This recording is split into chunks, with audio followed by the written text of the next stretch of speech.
जय भीम दोस्तों, आज हम एक ऐसी ऐतिहासिक घड़ी में जी रहे हैं जहां दो बड़े नाम, दो महान नेता विजय थालापति और चंद्रशेखर आजाद रावण राजनीति के मंच पर एक नई क्रांति ला रहे हैं। ये दोनों नेता अपने अपने क्षेत्रों में पहले ही जनप्रिय हो चुके हैं और अब वे एकजुट होकर बहुजन समाज को नई दिशा देने की तैयारी में हैं। आज इस वीडियो में हम बात करेंगे उन संघर्षों की, उन योजनाओं की और उन नेताओं की जिनके कारण आज भारतीय राजनीति में भूचाल आ गया है। मौजूदा पार्टियां जैसे बीजेपी डीएमके और एआईएडीएमके, जिनका खेल अब खतरे में है, वे डर रही हैं क्योंकि वे समझ चुकी हैं कि बहुजन समाज अब जाग चुका है। अब ये किसी भी दल का वोट बैंक नहीं बनेगा। विजय थालापति, जिन्हें तमिलनाडु में सुपरस्टार का दर्जा प्राप्त है, उन्होंने अपने फिल्मी करियर को छोड़कर राजनीति में कदम रखने का साहसिक फैसला लिया है। यह फैसला सिर्फ राजनीति में आने का नहीं था, बल्कि यह फैसला था समाज के प्रति अपनी जिम्मेदारी निभाने का, उन लाखों गरीबों, दलितों और पिछड़ों की आवाज बनने का जिन्हें वर्षों से दबाया गया है।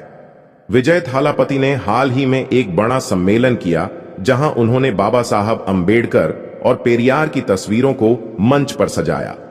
यह सिर्फ एक प्रतीकात्मक कदम नहीं था, बल्कि यह एक संदेश था, एक नई राजनीति की शुरुआत का, जो पाखंड और जातिवाद के खिलाफ खड़ी होगी। वहीं दूसरी ओर उत्तर भारत में चंद्रशेखर रावण एक ऐसा नाम बन चुके हैं जो बहुजन समाज की उम्मीद की किरण है। वह नेता जिसने अपने जीवन का आधा हिस्सा जेल में बिताया, लेकिन कभी अपने सिद्धांतों से समझौता नहीं किया।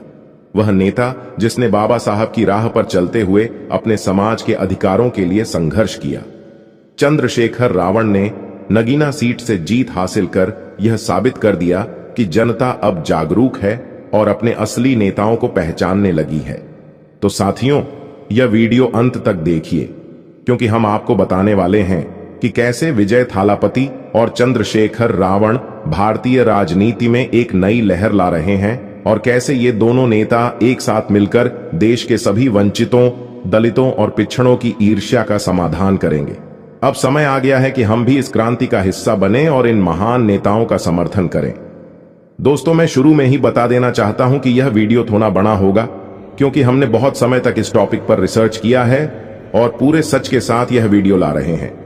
अगर आप एक सच्चे अंबेडकरवादी हैं और अपने समाज को बदलने की ताकत रखते हैं, तो यह वीडियो शुरू से अंत तक देखिएगा और बाबा साहेब का सपना पूरा करने में अपना योगदान दीजिए। तो चलिए वीडियो को शुरू करते हैं। उससे पहले आप कमेंट में जय भीम लिखकर अपना नाम लिख दीजिएगा, ताकि हमें पता चले कि हमारे भाई बहन हमारे मिशन में साथ हैं। विजय थालापति का नाम तमिलनाडु के साथ साथ पूरे देश में एक प्रतिष्ठित नाम बन चुका है। न केवल एक बेहतरीन अभिनेता के रूप में, बल्कि एक समाज सुधारक, और अब राजनीति के क्षेत्र में भी वह अपनी पहचान बनाने के लिए तैयार हैं। विजय थालापति के राजनीतिक सफर की शुरुआत उनके प्रशंसकों और समर्थकों के लिए एक बड़ा कदम था, और यह कदम अब तमिलनाडु में राजनीति के एक नए अध्याय की शुरुआत कर रहा है। विजय की फिल्मों में हमेशा एक सामाजिक संदेश होता है, जहां वह आम आदमी की समस्याओं, समाज के दबे होने तबकों की आवाज को उठाते हैं। विजय थालापति की फिल्मों में जो सामाजिक बदलाव की बात होती है, अब वह उसी बदलाव को असल जिंदगी में लाने के लिए राजनीति में कदम रख चुके हैं। उन्होंने एक भव्य राजनीतिक सम्मेलन का आयोजन किया जिसमें 10 लाख से अधिक लोग शामिल हुए। इस सम्मेलन में विजय ने स्पष्ट किया कि उनका उद्देश्य सत्ता में आकर केवल सत्ता का हिस्सा बनना नहीं है, बल्कि वह समाज में बदलाव लाने के लिए आए हैं। सम्मेलन में कई समाज सुधारकों की तस्वीरें मंच पर लगी थीं, जिनमें बाबा साहब अंबेडकर और पेरियार जैसे महान नेताओं की तस्वीरें शामिल थीं। यह संदेश साफ था कि विजय थालापति की राजनीति जातिवाद, भेदभाव और पाखंडवाद के खिलाफ होगी। विजय का यह बड़ा सम्मेलन केवल तमिलनाडु में ही नहीं, बल्कि पूरे देश में एक राजनीतिक बदलाव की शुरुआत के रूप में देखा गया। 10 लाख से अधिक लोग विजय के साथ खड़े थे, जो यह दर्शाता है कि उनके पास सिर्फ एक बड़ी फिल्मी छवि नहीं, बल्कि एक सशक्त राजनीतिक ताकत भी है। यह आंकड़ा उनके समर्थन की ताकत को दर्शाता है और आप यह साबित करने का समय है कि उनका राजनीतिक सफर केवल तमिलनाडु तक सीमित नहीं रहेगा। विजय के समर्थकों का मानना है कि वह जल्द ही सत्ता में आ सकते हैं, क्योंकि जनता का भारी समर्थन उनके साथ है। विजय की बढ़ती लोकप्रियता और उनके द्वारा उठाए गए मुद्दे यह स्पष्ट करते हैं कि वह आने वाले समय में एक शक्तिशाली राजनीतिक शख्सियत बन सकते हैं। हालांकि विजय के राजनीतिक कदमों से कुछ वर्गों में डर और चिंता भी व्याप्त है, खासकर वे लोग जो अपनी पुरानी सत्ता और प्रभाव को खोने से डरते हैं। उन्हें विजय की बढ़ती लोकप्रियता से खतरा महसूस हो रहा है। तमिलनाडु की राजनीति में कई ऐसे दल और नेता हैं जो विजय के प्रभाव से चुप हैं, क्योंकि उनकी राजनीति जातिवाद और भेदभाव के खिलाफ है और इससे उन लोगों की राजनीति पर भी सवाल उठने की संभावना है जो अपनी सत्ता को समाज की एक विशेष वर्ग तक सीमित रखना चाहते हैं।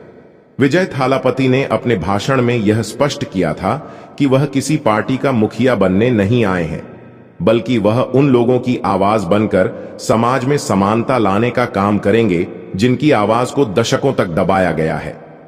उनका यह बयान उन ताकतों के लिए चुनौती है जो सत्ता के मौजूदा ढांचे में बदलाव नहीं चाहती हैं।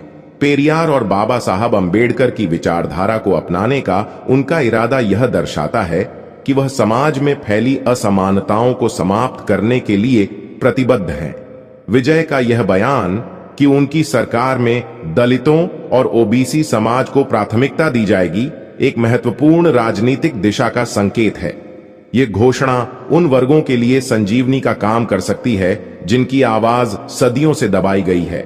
विजय ने यह भी स्पष्ट किया कि उनकी सरकार आने पर गरीबों और वंचित वर्गों के लिए मुफ्त शिक्षा, स्वास्थ्य सेवाएं और रोजगार के अवसर प्रदान किए जाएंगे। उनका उद्देश्य केवल सत्ता का हिस्सा बनना नहीं, बल्कि सामाजिक न्याय और समानता का वास्तविक कार्यान्वयन करना है। लेकिन विजय की राजनीति से सबसे ज्यादा दर्द उन नेताओं और दलों को हो रहा है जो पुराने सत्ता तंत्र का हिस्सा है और जो बदलाव नहीं चाहते। उनका डर यह है कि विजय थालापति की बढ़ती लोकप्रियता और उनका समर्थन उन्हें सत्ता से बाहर कर सकता है। इन नेताओं को लगता है कि विजय की राजनीति से उनके पुराने ढांचे को खतरा हो सकता है और वे अपनी पुरानी शक्ति को बनाए रखने के लिए विजय के खिलाफ तर्क और विरोध का सहारा ले सकते हैं। फिर भी विजय थालापति का समर्थन करना और उनके प्रति विश्वास रखना किसी भी हाल में कमजोर नहीं हुआ है। जनता का यह विश्वास यह दर्शाता है कि विजय किसी एक वर्ग के नेता नहीं है, बल्कि वह समाज के हर तबके के लिए काम करने वाले नेता हैं। उनकी राजनीति में नफरत और भेदभाव के लिए कोई जगह नहीं है और यही कारण है कि वह तमिलनाडु के राजनीतिक परिदृश्य में एक नया परिवर्तन लाने में सक्षम हो सकते हैं। आज विजय थालापति की राजनीति केवल एक चुनावी खेल नहीं, बल्कि यह एक आंदोलन बन चुकी है। यह आंदोलन उन लोगों की आवाज को मुख्य धारा में लाने का है जो सदियों से दबे रहे हैं। विजय की बढ़ती लोकप्रियता और समर्थन यह साबित कर रहा है कि उनका राजनीतिक सफर किसी बड़ी छलांग की तरह हो सकता है। अब यह देखना है कि विजय अपनी योजना को कैसे जमीन पर उतारते हैं और तमिलनाडु के सामाजिक ढांचे में क्या बदलाव ला पाते हैं। उत्तर भारत की राजनीति में एक नाम जो लगातार चर्चा में रहता है, वह नाम है चंद्रशेखर रावण। उनका जीवन न केवल संघर्ष से भरा हुआ है, बल्कि उनकी पूरी पहचान उनके संघर्ष और दलित समाज के लिए किए गए कामों से जुड़ी हुई है। रावण का जीवन एक प्रेरणा है, विशेष रूप से उस समाज के लिए जिसे हमेशा दबाकर रखा गया और जिसे अधिकारों से वंचित रखा गया। चंद्रशेखर रावण का जीवन बहुत ही कठिन और संघर्षपूर्ण रहा है। वह एक ऐसे परिवार से आते हैं जिसे समाज में हमेशा नीच समझा जाता था। उन्होंने अपनी जिंदगी में कई कड़े संघर्षों का सामना किया, लेकिन कभी भी हार नहीं मानी। उनका नाम तब तक लोगों के बीच नहीं था जब तक उन्होंने समाज के गरीब और कमजोर तबके के लिए आवाज नहीं उठाई। रावण ने बाबा साहेब भीमराव अंबेडकर के विचारों को अपनाया और उनके सिद्धांतों पर चलने का संकल्प लिया। उन्होंने हमेशा यह महसूस किया कि जब तक समाज का सबसे निचला वर्ग सामाजिक, राजनीतिक और आर्थिक अधिकारों से वंचित रहेगा, तब तक कोई समाज पूरी तरह से समृद्ध और खुशहाल नहीं हो सकता। इस विचारधारा ने रावण को समाज के सबसे कमजोर वर्ग की आवाज बनने की दिशा में प्रेरित किया। चंद्रशेखर रावण ने अपने जीवन के कई साल जेल में बिताए हैं, लेकिन जेल में रहने के बावजूद उन्होंने अपने विचारों और आदर्शों से कभी समझौता नहीं किया। जेल में रहते हुए कई कठिनाइयों का सामना करना पड़ा, लेकिन उन्होंने कभी हार नहीं मानी। इस समय ने रावण को और भी मजबूत बना दिया और वह यह समझ गए कि एक सशक्त आंदोलन के बिना समाज में कोई बदलाव नहीं लाया जा सकता। उनका मानना था कि एकजुट होकर ही दलित, आदिवासी और पिछड़े वर्ग अपने अधिकारों की लड़ाई जीत सकते हैं। चंद्रशेखर रावण की नगीना से जीत केवल एक चुनावी जीत नहीं थी, बल्कि यह उनके संघर्ष की जीत थी। इस जीत ने यह साबित कर दिया कि उनके विचारों और उनके कामों की शक्ति अब पूरे समाज में फैल चुकी है। यह जीत इस बात का प्रतीक थी कि जब एक नेता अपने लोगों के लिए ईमानदारी से काम करता है तो वह सफलता प्राप्त करता है। नगीना में उनकी जीत ने यह संदेश दिया कि दलित, आदिवासी और ओबीसी समाज को अब अपनी आवाज उठाने का हक है और इस हक को छीनने वाली सरकारों के खिलाफ उनका संघर्ष कभी भी थमने वाला नहीं है। रावण ने संसद में जाकर दलित समाज के अधिकारों की बात की और सरकार की गलत नीतियों का विरोध किया। रावण ने संदेश दिया, हमारी लड़ाई तब तक जारी रहेगी जब तक समाज के सबसे निचले तबके को न्याय नहीं मिलेगा। चंद्रशेखर रावण ने हमेशा यही कहा है, जब तक समाज के सबसे निचले तबके को न्याय नहीं मिलेगा तब तक हमारी लड़ाई जारी रहेगी। मैं यहां अपने लोगों के लिए हूं, उनके अधिकारों के लिए हूं। यह वाक्य न केवल उनके संघर्ष को दर्शाता है, बल्कि यह उनके विचारों का भी परिचायक है। रावण हमेशा समाज के सबसे निचले और कमजोर वर्गों के अधिकारों की बात करते हैं और यह संदेश फैलाने की कोशिश करते हैं कि इन वर्गों का विकास और कल्याण केवल तभी संभव है जब वे अपने अधिकारों के लिए लड़ें। चंद्रशेखर रावण ने कई बार सरकार के खिलाफ बड़े आंदोलनों का नेतृत्व किया है। उन्होंने न केवल दलित और पिछड़े समाज के लिए लड़ाई लड़ी, बल्कि आदिवासी समाज के मुद्दों को भी उठाया।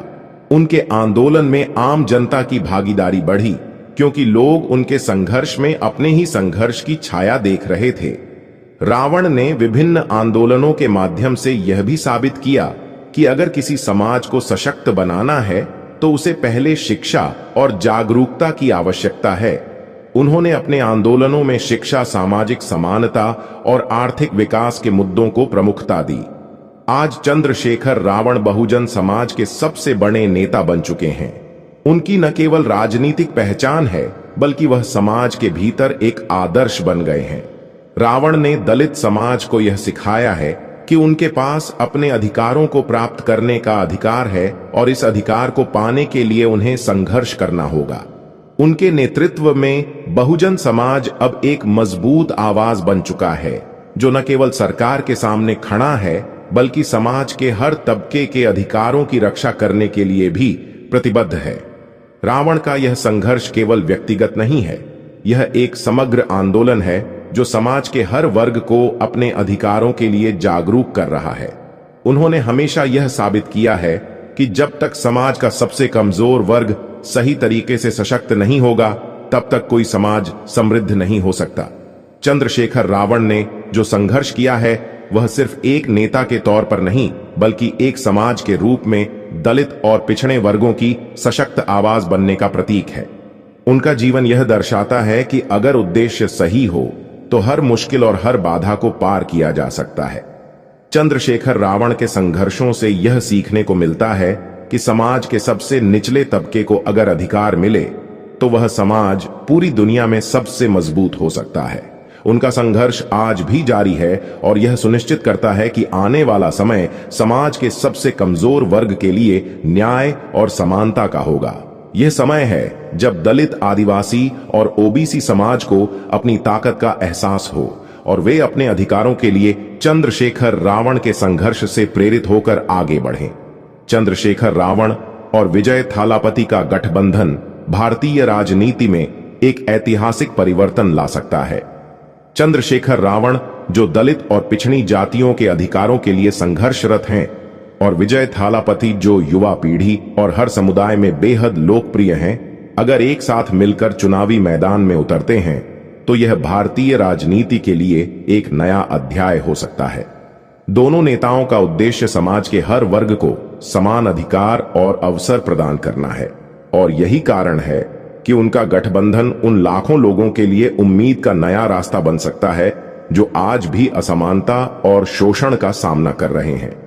चंद्रशेखर रावण ने हमेशा सामाजिक न्याय और दलित अधिकारों के लिए अपनी आवाज उठाई है, वहीं विजय थालापति ने समाज के हर वर्ग के लिए काम करने की प्रतिबद्धता दिखाई है। अगर ये दोनों नेता एक साथ आकर राजनीति में कदम रखते हैं तो यह न केवल एक शक्तिशाली राजनीतिक गठबंधन बनेगा, बल्कि यह समाज में समानता, शोषण मुक्त और समृद्ध भारत की दिशा में भी एक महत्वपूर्ण कदम होगा। इस गठबंधन से यह साफ संदेश मिलेगा कि राजनीति सिर्फ सत्ता की लड़ाई नहीं है, बल्कि यह हर व्यक्ति को उसके अधिकार दिलाने का माध्यम है।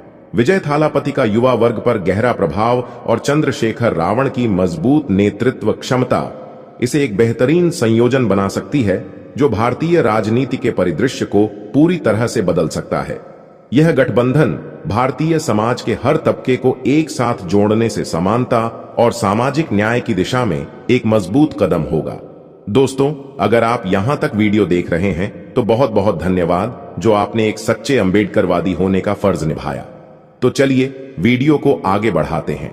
अब सवाल यह है कि इस नए गठबंधन से सबसे ज्यादा कौन घबराया हुआ है? डीएमके और एआईएडीएमके और बीजेपी जैसी पार्टियों के नेताओं में हड़कंप मच चुका है, क्योंकि उन्हें अब यह समझ में आ गया है कि दलित और बहुजन समाज के लोग अब जाग चुके हैं।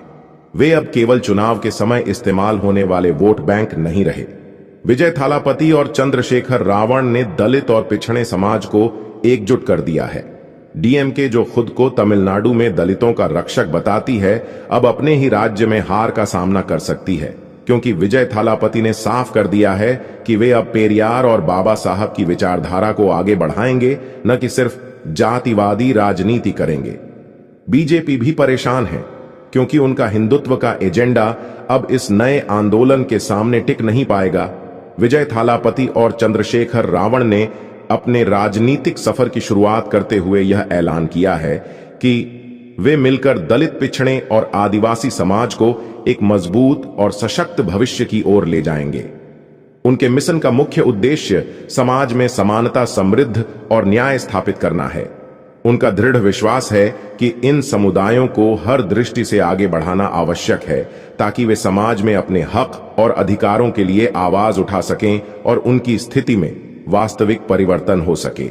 उनका लक्ष्य यह है कि हर दलित और पिछड़े बच्चे को मुफ्त और गुणवत्तापूर्ण शिक्षा मिले, ताकि वे अपने भविष्य को संवार सकें। इसके लिए सरकारी और निजी क्षेत्र में शिक्षा के समान अवसर प्रदान किए जाएंगे।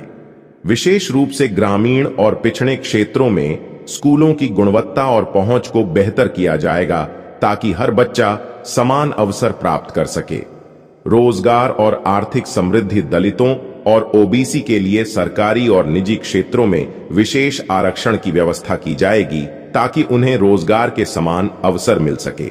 साथ ही छोटे व्यवसायों और उद्यमिता के लिए विशेष योजनाएं बनाई जाएंगी, ताकि युवा अपने खुद के रोजगार सृजन में सक्षम हो। समान अधिकार और जाति आधारित भेदभाव के उनका मानना है कि जातिवाद और भेदभाव की कोई भी स्थिति समाज में हर किसी के अधिकारों को प्रभावित करती है।